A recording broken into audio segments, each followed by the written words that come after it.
Hello दोस्तों, कैसे हैं आप सब। आज की हमारी कहानी है साजिश भाग एक।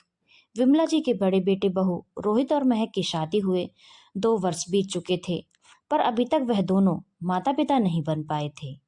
अब महक को ऐसा लगने लगा कि उसे डॉक्टर से मिलना चाहिए, तो वह और रोहित डॉक्टर के पास गए। डॉक्टर ने महक का सारा चेकअप किया और रिपोर्ट्स को देखकर महक से बोला कि वह तो पूरी तरह से ठीक है, बच्चा हो जाएगा, ऐसी कोई दिक्कत नहीं है। महक और रोहित घर आ गए। रोहित ने बोला, देखा, तुम फालतू की टेंशन लेती हो। 2 साल कोई बहुत बड़ा समय नहीं होता। जब होना होगा बच्चा हो जाएगा। इस तरह से 1 साल का वक्त और बीत गया, लेकिन महक को बच्चा नहीं हो रहा था। महक दोबारा डॉक्टर के पास गई। डॉक्टर ने फिर से महक की सारी जांच की और सब कुछ इस बार भी नॉर्मल आया। तो डॉक्टर ने बोला कि अब रोहित की जांच करनी पड़ेगी, हो सकता है कमी रोहित में हो। यह बात सुनते ही रोहित भड़क गया और बोला, क्या बकवास कर रही हैं डॉक्टर साहब आप। मुझ में कोई कमी कैसे हो सकती है।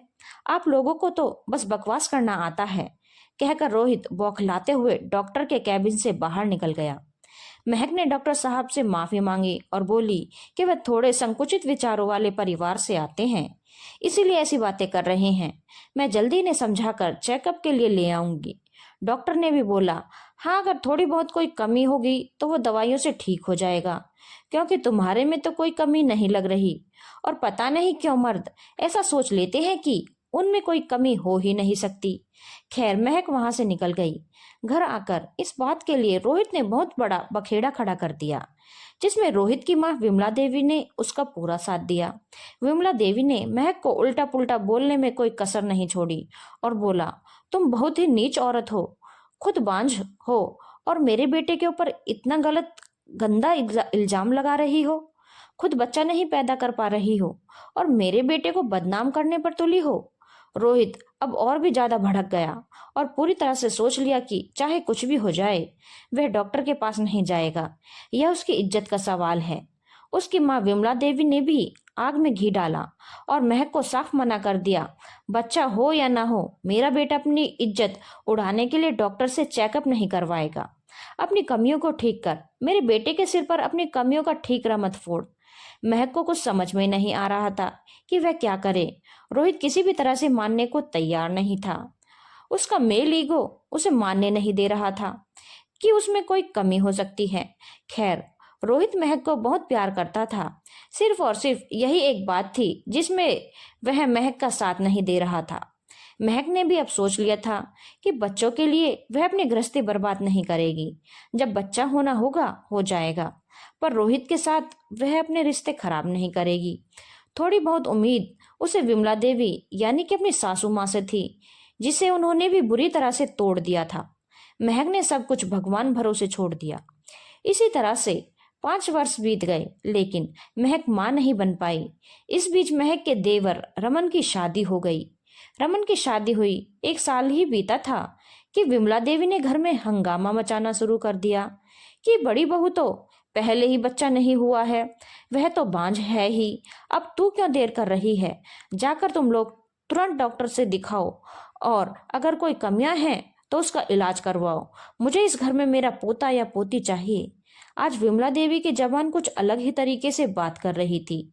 जहां वह बड़े बेटे को डॉक्टर के पास जाने के लिए मना करती थी और उल्टा भड़का देती थी, वहां छोटे बेटे और बहू को डॉक्टर के पास जाकर दोनों की सारी जांच पड़ताल कराने का राय मशवरा दिया जा रहा था।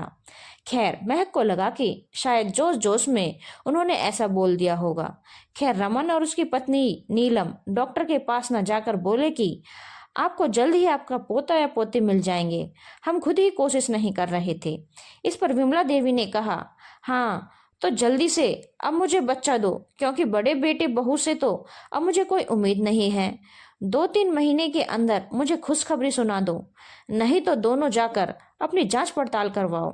इस बार महक को लगा कि कहीं ना कहीं कुछ तो गड़बड़ है। बड़े बेटे को डॉक्टर के पास जाने तक नहीं दिया और बड़ी बहू को बांझ साबित कर दिया और छोटे बेटे बहू को बार बार डॉक्टर से राय मशवरा लेने की सलाह दी जा रही है। उसने रोहित से इस बारे में बात की तो रोहित फिर चिढ़ गया और बोला, तुमने फिर से वही पुरानी बात उठा दी, क्यों तुम मेरी दुखती रग पर बार बार हाथ रखती हो? अरे जरूरी नहीं है कि हर पति पत्नी का बच्चा हो। क्या यह तुम्हें कोई कमी है? नहीं ना। तो बस खुश रहो, और बच्चा जब होना हो जाएगा।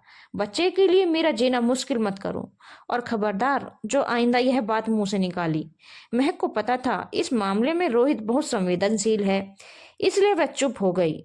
दोस्तों, यह कहानी अभी यहीं तक। जल्द ही इसका अगला भाग प्रकाशित कर दिया जाएगा। दोस्तों, आपको कहानी कैसी लगी? कमेंट सेक्शन में अपने कमेंट जरूर दें।